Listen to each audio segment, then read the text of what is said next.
आप सभी लोगों का हमारे YouTube digital public school YouTube channel में आप सभी लोगों का स्वागत है। और हमारे इस चैप्टर को आप शुरू से लगाकर अंतिम तक के देखिएगा, क्योंकि 1 मिनट देखने के बाद 2 मिनट देखने के बाद ये समझ में आ जाए ये पॉसिबल नहीं है। तो इसके लिए इस वीडियो को पूरा वॉच कीजिएगा, पूरा देखिएगा ताकि आपके समझ में आ जाए। और आज मैं आप लोगों के लिए लेके आया हूँ सूर्य कैसे चमकता है। सूर्य इतना रोशनी इतने दिनों से 7 से 800 अरब साल से कैसे देते आ रहा है, तो इस बात को बताने जा रहा हूँ। तो इस चैप्टर को पूरी आप देखिए, शुरू से लास्ट तक के देखिएगा, तभी समझ में आएगा, अदरवाइज बिल्कुल समझ में नहीं आएगा। तो आइए शुरू करते हैं। ऊर्जा के विभिन्न रूप। ऊर्जा के कौन कौन से रूप होता है? तो ऊर्जा के विभिन्न रूप बोला गया है। तो ऊर्जा के कई रूप होते हैं। तो ऊर्जा के कई रूप होते हैं, तो उसको 2 भागों में बांटा गया है। ऊर्जा के एक नवीन स्रोत और एक परंपरागत स्रोत। ठीक है, तो यहाँ पर देखते हैं ऊर्जा के नवीन स्रोत। ऊर्जा के नवीन स्रोत, तो ऊर्जा के नवीन स्रोत की विशाल संग्रह है। विशाल मतलब बहुत बड़ा संग्रह है, उसको कम नहीं किया जा सकता और उसको बढ़ाया जा सकता है नए आधुनिक तकनीकी के माध्यम से, प्रयासों के माध्यम से ऊर्जा के नवीन स्रोत को और भी बढ़ावा दिया जा सकता है। तो यहाँ पर देखते हैं नवीन तकनीकों का विकास किया जा चुका है, इसे गैर पारंपरिक ऊर्जा भी कहते हैं। और नवीन तकनीकों का विकास किया जा चुका है और इस ऊर्जा को गैर पारंपरिक ऊर्जा कहते हैं। तो जैसे सबसे पहले हम देखते हैं सौर ऊर्जा, पवन ऊर्जा, महासागरीय ऊर्जा, भूतापीय ऊर्जा, हाइड्रोजन ऊर्जा, जल ऊर्जा। इनके माध्यम से क्या किया जाता है? सौर ऊर्जा। सौर ऊर्जा को हम किसमें?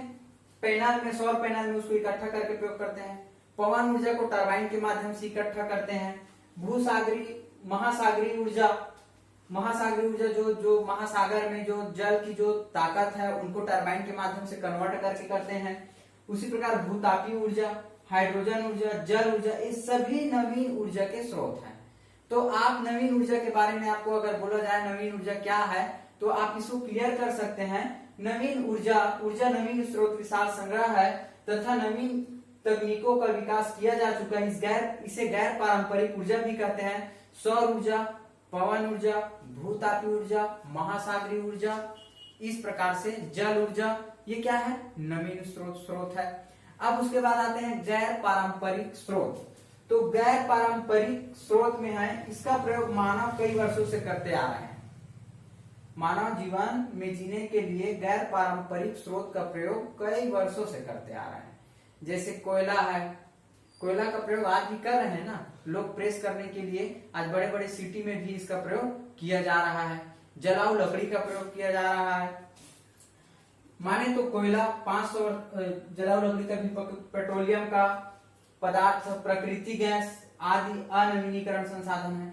और ये जो गैर पारंपरिक ऊर्जा है, गैर पारंपरिक ऊर्जा के जो स्रोत है अनवीनीकरण संसाधन है, इसको पुनः नवीनीकरण नहीं किया जा सकता है और यह सीमित मात्रा में उपलब्ध होता है। और ये क्या होता है? सीमित मात्रा में उपलब्ध होता है। तो गैर पारंपरिक ऊर्जा क्या है? कोयला, जलाऊ लकड़ी, इसके अलावा जलाऊ लकड़ी, पेट्रोलियम पदार्थ, प्राकृतिक गैस आदि जो अनवीनीकरण संसाधन है। अनवीनीकरण से क्या तात्पर्य है? कि उसका पुनः नवीनीकरण नहीं किया जा सकता। जैसे अपन बाइक में पेट्रोल डलाए हैं और पेट्रोल अगर जल गया तो उसको पुनः वापस नहीं लाया जा सकता है। और इस प्रकार ये सीमित संसाधन है। और ये क्या है? सीमित संसाधन है और ये अधिक मात्रा में उपलब्ध नहीं होता है, इसलिए इसका प्रयोग बचा के करना चाहिए। तो अब आते हैं सूर्य में ऊर्जा उत्पत्ति के कारण। हम लोग सब लोग देख रहे हैं, अगर अंधकार हो जाता है, अगर रात हो जाता है, तो बिना लाइट, बिना कैंडल के हम अपना गुजारा नहीं कर सकते। ठीक है, उसी प्रकार यहाँ पे सूर्य जो है पूरे ब्रह्मांड को, पूरे विश्व को इतना रोशनी दे रहा है। तो आइए जानते हैं हम ये रोशनी कहाँ से आता है। तो सबसे पहले किसी ने ये सोचा कि माने तो सूर्य के कोयले का बड़ा गोला है। सूर्य क्या है? कोयले का बड़ा गोला है। तो परंतु सत्य नहीं है, ये बात सही नहीं है। क्यों सही नहीं है? क्योंकि सूर्य का द्रव्यमान 10 × 29 की घात 10 की घात 29 टन अगर माने तो कोयला है, जो सूर्य को जलाने में 5000 वर्षों तक पर्याप्त है। ठीक है, अगर 10 की घात 29 टन कोयला बताया जाए, 10 की घात 29 टन कोयला अगर सूर्य में बताया जाए, तो वो जितना कोयला बताया जा रहा है वो केवल 5000 वर्ष तक चल सकता है। कितने हजार वर्ष तक चल सकता है? 5000 वर्ष तक चल सकता है। लेकिन सूर्य आज 7 से 8 अरब वर्षों से ऊर्जा प्रदान कर रहा है। सूर्य आज 7 से 8 अरब वर्षों से ऊर्जा प्रदान कर रहा है, तो फिर उतना कोयला कैसे टिकेगा, उतना दिन कैसे चलेगा? ये बात बिल्कुल गलत है। अब आते हैं सन 1920 में उत्सर्जित प्रकाश के तरंग दैर्ध्य से पता किया गया, वह माना गया कि हाइड्रोजन से बना है। और कुछ वैज्ञानिक ने सन 1920 में देखे गए कि ये ऊर्जा वाकई में सूर्य का रोशनी इतना तेज, इतने तरंग दैर्ध्य, इतने किरण कहां से आता है।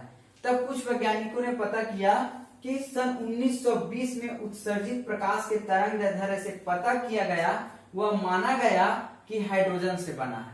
सूर्य में जो प्रकाश आ रहा है, सूर्य में जो ऊर्जा दे रहा है, वो क्या है? हाइड्रोजन से बना है। लेकिन जब दहन होती है, जब दहन होता है, तो किसी भी जलने के लिए, दहन होने के लिए उसको ऑक्सीजन की जरूरत पड़ती है। किसकी जरूरत पड़ती है? ऑक्सीजन की जरूरत पड़ती है। लेकिन अब ऑक्सीजन नहीं है, तो यह कैसे मान सकते हो कि हाइड्रोजन बस जलेगा? और हाइड्रोजन बस नहीं जलेगा। हाइड्रोजन अगर जलेगा तो ऑक्सीजन की उपस्थिति में जलेगा, जब ऑक्सीजन रहेगा तब जलेगा। तो ये भी बात क्लियर नहीं है, ये भी उत्पत्ति का कारण नहीं है। अब उसके बाद सन 1939 में आते हैं, जब सन 1939 में जर्मन के मूल वैज्ञानिक हेस बेथे के अनुसार, ये कौन है?